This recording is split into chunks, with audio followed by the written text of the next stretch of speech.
Optative সেন্টেন্সে narration change আমরা কিভাবে করব খুব সহজে আজকে শিখব। যারা আগের ক্লাসগুলো দেখোনি সবার আগে সেগুলো দেখে নাও। আমরা একদম পরপর ক্লাসগুলো করতে করতে আসছি। অপটেটিভ সেন্টেন্স কোনগুলো দেখবে ইচ্ছে বোঝায়, তোমরা জানো অপটেটিভ সেন্টেন্স কোনগুলো, না জানলেও বলে দিই। যেগুলো ইচ্ছে বোঝায়, ইচ্ছে মানে আমার ইচ্ছে, ভগবানের কাছে আমি আমার ইচ্ছে প্রকাশ করছি, ভগবান আমি যেন জীবনে অনেক বড় হতে পারি, ভগবান ওর যেন ভালো হয়, ইচ্ছে।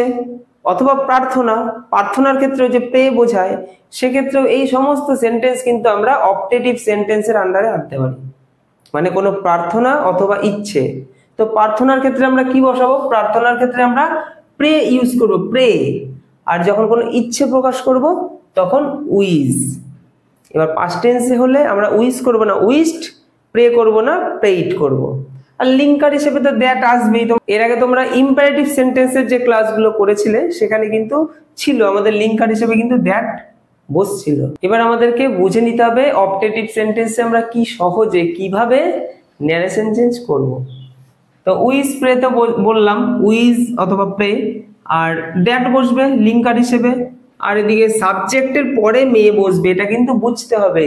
যখন একটা অপটেটিভ সেন্টেন্স থাকবে তখন কিন্তু প্রথমে মেয়ে থাকতে পারে, তারপরে সাবজেক্ট থাকতে পারে। কিন্তু তুমি যখন ন্যারেশন চেঞ্জ করবে, মানে ডাইরেক্ট থেকে ইনডাইরেক্ট করবে, তখন তুমি কি করবে? আগে সাবজেক্ট বসাবে, তারপরে মেয়েকে পরিবর্তন করে মাইট করবে। এটা কিন্তু মাথায় রাখতে হবে। আর সেন্টেন্স গুলো তোমরা তো জানো, ন্যারেশনের ক্ষেত্রে ইনভার্টেড কমা দিয়ে থাকা লাইনটাকে বলি আমরা ডাইরেক্ট স্পিচ, আর যখন পরিবর্তন করব ইনভার্টেড কমা তুলে দেবো সেটা হয়ে যাবে ইনডাইরেক্ট স্পিচ।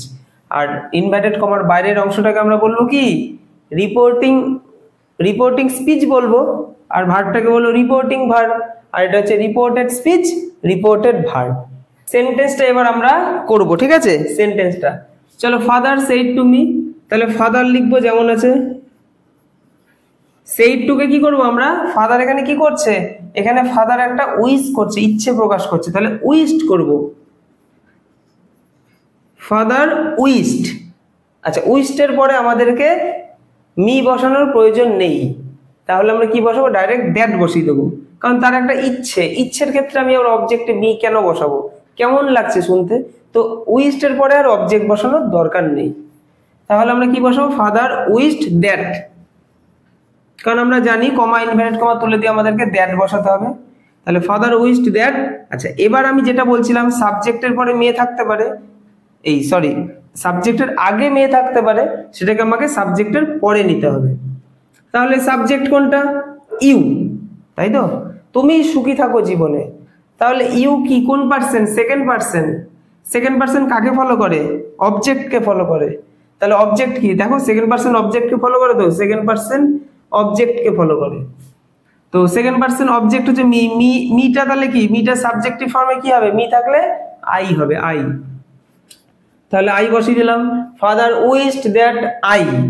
মেয়েটাকে এবার আই এর পরে এবার সাবজেক্ট হয়ে গেল, এবার মেয়ে বসাবো। তাহলে মেয়ে তো বসাবো না, ন্যারেশন চেঞ্জে আমরা মাইট বসাবো। মাইট, MIGHT, ঠিক আছে? মাইট। তাহলে দ্যাট আই মাইট, তারপর বি যেমন আছে বি বসাবো, হ্যাপি ইন লাইফ যেমন আছে বসিয়ে দেবো। তাহলে father wish that I might be happy in life. Clear? সবাই বুঝতে পেরেছো? চলো নেক্সট সেন্টেন্স দেখি। ঠিক আছে, the priest said may God save you. তাহলে প্রিস্ট কি বলছে? ভগবান তোমার মঙ্গল করুক। সেন্টেন্সটা এরকম।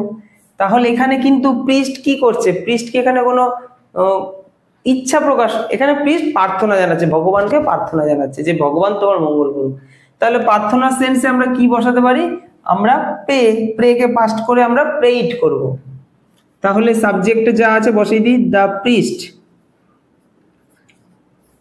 দ্য প্রিস্ট সেইড পরিবর্তন করে কি করব? Prayed, PRAYED, prayed. The priest প্রেইড।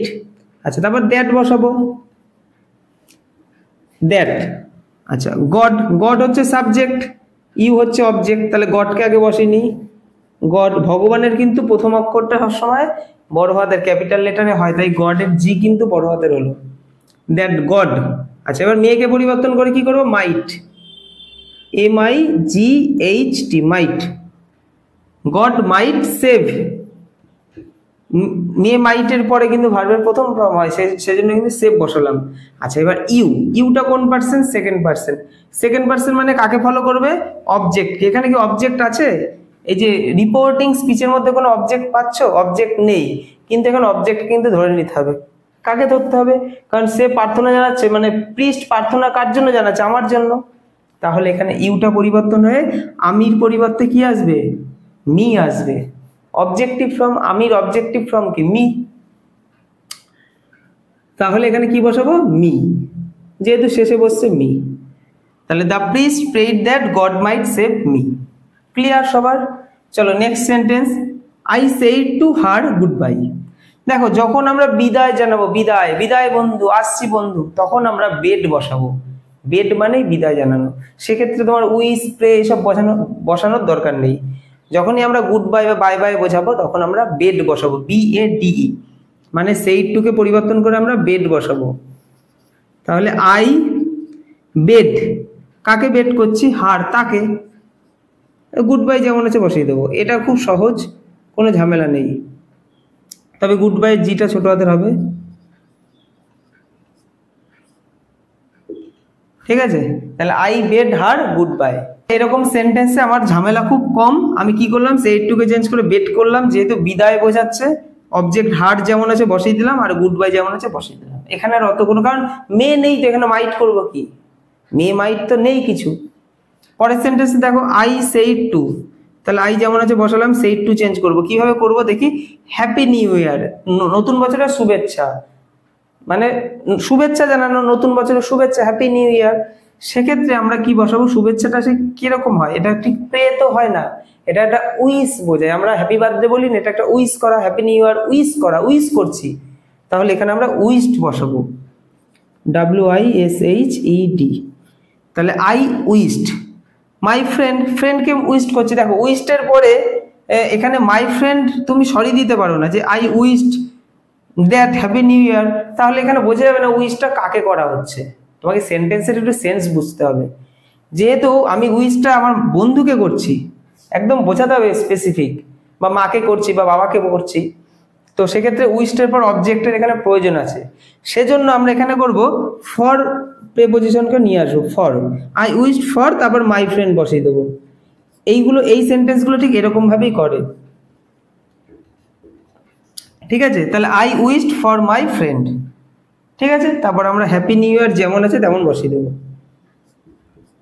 Happy new year. I wished for my friend happy new year. Clear? কি করলাম এখানে? এখানে উইশডের পরে অবজেক্ট ওই উইশড টু হয় না, তো এই জন্য আমরা ফর বসিয়ে তারপর মাই ফ্রেন্ড অবজেক্টকে বসিয়ে হ্যাপি নিউ ইয়ার যেমন আছে লিখে দিই। আচ্ছা, পরবর্তী সেন্টেন্সটা দেখি। Mother said to me may you be happy in life. মানে তুমি জীবনে সুখী থাকো। এটাও মাদারের একটা কি, মায়ের একটা কি, উইশ। তাহলে সেন্টেন্সটা করি, মাদার সেইড টুকে কি করবো? Wished, mother wished. আচ্ছা, উইশডের পরে তুমি ফর মি বসাতে পারো অথবা মি বসাতে পারো, যে কোন ফর মি বসাতে পারো, বা মি না বসালেও হয়। যেমন এই সেন্টেন্সে আমি ডাইরেক্ট অবজেক্ট বসিয়ে দিয়েছি, ঠিক আছে? আবার তুমি এখানেও তেমন দ্যাট দিয়ে শুরু করতে পারো, অথবা ফর মি বসাতে পারো। দুরকম ভাবে শিখে রাখতে হবে, কখন কিরকম ভাবে পরীক্ষায় আসবে, তাই দুরকম ভাবে তোমাকে জানতে হবে। মাদার উইশড ফর, তাহলে আমরা ফর বসিয়ে তারপর মি বসিয়ে দেবো। ফরের পরে অবজেক্ট বসে, তাই মি বসিয়ে দিলাম। তুমি যদি এটাকে না বসাও তাহলে উইশডের পরে দ্যাট বসিয়ে দেবে, ঠিক আছে? তাহলে মাদার উইশড ফর মি। আচ্ছা, এবার কি করব? May you be happy in life. তাহলে ইউ দেখতে পাচ্ছ তোমরা? ইউ মানে কি? ইউটা সেকেন্ড পার্সন কাকে নির্দেশ করে? অবজেক্টকে মি। তাহলে মি এর সাবজেক্টিভ ফর্ম কি? আই। তাহলে এখানে আমরা দ্যাট বসিয়ে কি করব? আই। ক্লিয়ার? এটা তো বুঝতে পারছো? Mother wished for me that I. আচ্ছা, আয়ের পরে মেয়েকে পরিবর্তন করে মাইট করব, মাইট। তারপর কি করব? Might be happy in life. Be যা আছে বাদ বাকি সব আমরা লিখে দেবো। মাইট বি এই যে হ্যাপি ইন লাইফ পুরোটা লিখে দিয়ে আমরা ফুল স্টপ দিয়ে দেবো লাস্টে। ঠিক আছে? ক্লিয়ার? সবাই বুঝতে পেরেছো? কোথাও সমস্যা হলে কমেন্ট করো আমাকে। ঠিক আছে, পরবর্তী আমাদের আর দুটো ক্লাস হবে ন্যারেশন চেঞ্জে। এরপরে আমরা এক্সক্লেমেটরি সেন্টেন্স নিয়ে আসবো, যেখানে আনন্দ প্রকাশ পাচ্ছে, দুঃখ প্রকাশ পাচ্ছে, সেগুলো কি করে করব। এবং তারপরে অ্যাডভান্স আরো কিছু নিয়ে আলোচনা করবো, যে অ্যাডভান্স লেভেলের কিছু সেন্টেন্স আছে সেগুলো ন্যারেশন চেঞ্জে কিভাবে করতে হয়, যেখানে কোশ্চেন ট্যাগ এরকমও থাকবে। তো আগামী আর দুটো ক্লাস করলে আমাদের ন্যারেশন চেঞ্জ কমপ্লিট। সবাই ভালো থেকো, দেখা হবে তোমাদের সাথে পরবর্তী ক্লাসে।